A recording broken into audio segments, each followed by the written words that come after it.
اعوذ باللہ من الشیطان اللعین الرجیم بسم اللہ الرحمن الرحیم۔ کراچی سے علی احمد آپ کی خدمت میں 8ویں پارے کے پہلے غبا کا ترجمہ پیش کر رہا ہوں۔ اس کی الحمدللہ قرأت میں نے کر لی ہے۔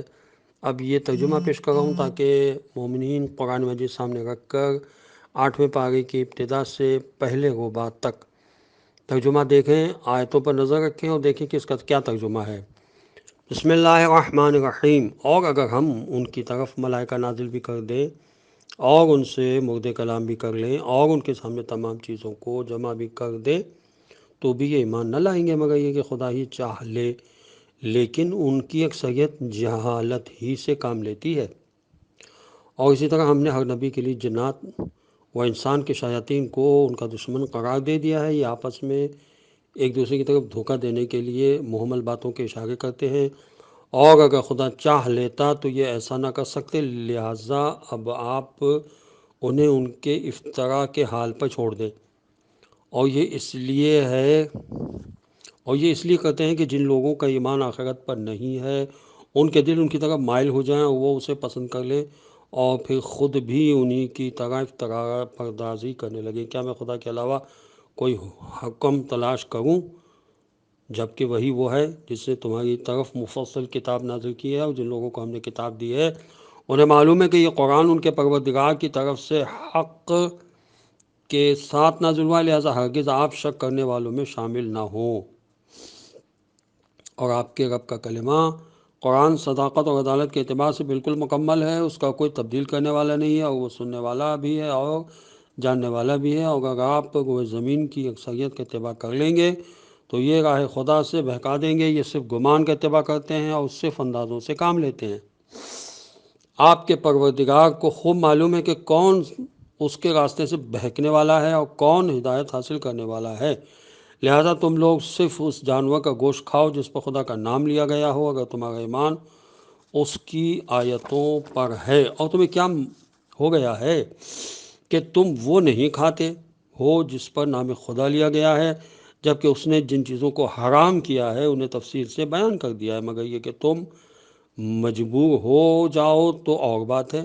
اور بہت سے لوگ تو اپنی خواہشات کی بنا پر لوگوں کو بغیر جانے بوجھے گمراہ کرتے ہیں، اور تمہارا پروردگار ان زیادتی کرنے والوں کو خوب جانتا ہے۔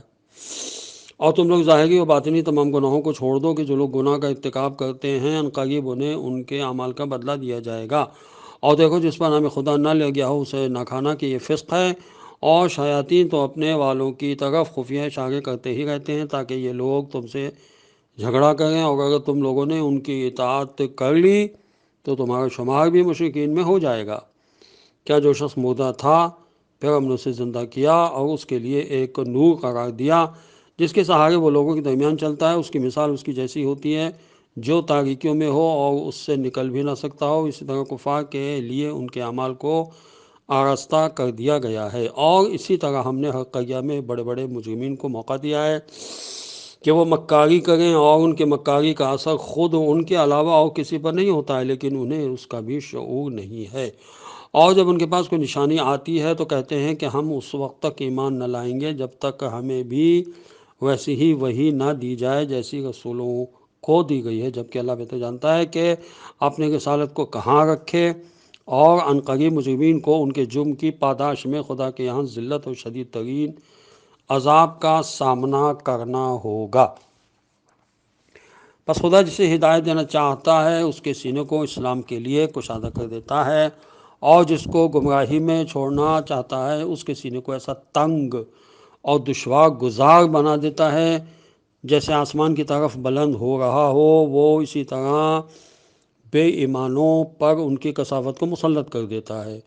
اور یہی تمہارے پروردگار کا سیدھا راستہ ہے۔ ہم نے نصیحت حاصل کرنے والوں کے لیے آیات کو مفصل طور سے بیان کر دیا ہے۔ ان لوگوں کے لیے پروردگار کے نزدیک دارالسلام ہے، اور وہ ان کے اعمال کی بنا پر ان کا سرپرست ہے۔ اور جس دن وہ سب کو محشور کرے گا تو کہے گا کہ اے گروہ جنات، تم نے تو اپنے کو انسانوں سے زیادہ بنا لیا تھا۔ اور انسانوں میں ان کے دوست کہیں گے کہ ہماری پروردگار، ہم میں سب نے ایک دوسرے سے فائدہ اٹھایا ہے، اور اب ہم اس مدت کو پہنچ گئے ہیں جو تو نے ہماری مہلت کے واسطے معین کی تھی، ارشاد ہوگا تو اب تمہارا ٹھکانہ جہنم ہے، جو جہاں ہمیشہ ہمیشہ تمہیں رہنا ہے، مگر یہ کہ خدا ہی آزادی چاہ لے، بے شک تمہارا پروردگار صاحب حکمت بھی ہے اور جاننے والا بھی ہے۔ اور اسی طرح ہم بعض ظالموں کو ان کے اعمال کی بنا پر بعض پر مسلط کر دیتے ہیں۔ اے گروہ جن و انس، کیا تمہارے پاس تم میں سے رسول نہیں آئے جو ہماری آیتوں کو بیان کرتے ہیں اور تمہیں آج کے دن کی ملاقات سے ڈراتے ہیں؟ وہ کہیں گے کہ ہم خود اپنے خلاف گواہ ہیں، اور ان کو زندگانی دنیا نے دھوکے میں ڈال رکھا تھا، اور انہوں نے خود اپنے خلاف گواہی دی کہ وہ کافر تھے۔ یہ اس لیے کہ تمہارا پروردگار کسی بھی قریہ کو ظلم و زیادتی سے اس طرح تباہ و برباد نہیں کرنا چاہتا کہ اس کے رہنے والے بالکل غافل اور بے خبر ہوں، اور ہر ایک کے لیے اس کے اعمال کے مطابق درجات ہیں، اور تمہارا پروردگار ان کے اعمال سے غافل نہیں ہے، اور آپ کا پروردگار بے نیاز اور صاحب رحمت ہے۔ وہ چاہے تو تم سب کو دنیا سے اٹھا لے اور تمہاری جگہ پر جس قوم کو چاہے لے آئے، جس طرح تم کو دوسری قوم کی اولاد میں رکھا ہے۔ یقیناً جو تم سے وعدہ کیا گیا ہے وہ سامنے آنے والا ہے، اور تم خدا کو عاجز بنانے والے نہیں ہو۔ پیغمبر صلی اللہ علیہ وسلم، آپ کہہ دیجئے کہ تم بھی اپنی جگہ پر عمل کرو اور میں بھی کر رہا ہوں۔ عنقریب تم کو معلوم ہو جائے گا کہ انجام کار کس کے حق میں بہتر ہے۔ بے شک ظالم کامیاب ہونے والے نہیں ہیں۔ اور ان لوگوں نے خدا کی پیدا کی ہوئی کھیتی میں اور جانوروں میں اس کا حصہ بھی لگایا ہے، اور یہ اعلان کیا ہے کہ یہ ان کے خیال کے مطابق خدا کے لیے ہے اور یہ ہمارے شریکوں کے لیے ہے۔ اس کے بعد شرکاء کا حصہ ہے، وہ خدا تک نہیں جا سکتا ہے، اور جو خدا کا حصہ ہے وہ ان کے شریکوں تک پہنچ سکتا ہے۔ کس قدر بدترین فیصلہ ہے جو یہ لوگ کر رہے ہیں۔ اور اسی طرح ان شریکوں نے بہت سے مشرکین کے لیے اولاد کے قتل کو بھی آراستہ کر دیا تاکہ ان کو تباہ و برباد کر دیں اور ان پر دین کو مشتبہ کر دیں، حالانکہ خدا اس کے خلاف چاہ لیتا تو یہ کچھ نہیں کر سکتے تھے۔ لہٰذا آپ ان کو ان کی افترا پردازیوں پر چھوڑ دیں اور پریشان نہ ہوں۔ اور یہ لوگ کہتے ہیں کہ یہ جانور کی کھیتی اچھوتی ہے، اس سے ان کے خیالات کے مطابق وہی کھا سکتے ہیں جن کے بارے میں وہ چاہیں گے، اور جو کچھ چوپائے ہیں جن کی پیٹھ حرام ہے، اور کچھ چوپائے ہیں جن کو ذبح کرتے وقت نام خدا بھی نہیں لیا گیا، اور سب کے نسبت خدا کی طرف دے رکھی ہے۔ عنقریب ان تمام بہتانوں کا بدلہ انہیں دیا جائے گا۔ اور کہتے ہیں کہ ان چوپاؤں کے پیٹ میں جو بچے ہیں وہ صرف ہمارے مردوں کے لیے ہیں اور عورتوں پر حرام ہیں، ہاں اگر مردار ہوں تو سب شریک ہوں گے۔ عنقریب خدا ان بیانات کا بدلہ دے گا کہ وہ صاحب حکمت بھی ہے اور سب کا جاننے والا بھی ہے۔ یقیناً وہ خسارے میں ہیں جنہوں نے حماقت میں بغیر جانے بوجھے اپنی اولاد کو قتل کر دیا، اور جو رزق خدا نے انہیں دیا ہے اسے اسی پر بہتان لگا کر اپنے اوپر حرام کر لیا۔ یہ سب بہک گئے ہیں اور ہدایت یافتہ نہیں ہیں۔ خدا ہمیں قرآن پڑھنے، سمجھنے، اس پر عمل کرنے کی توفیق عطا فرمائے۔ السلام علیکم ورحمۃ اللہ وبرکاتہ۔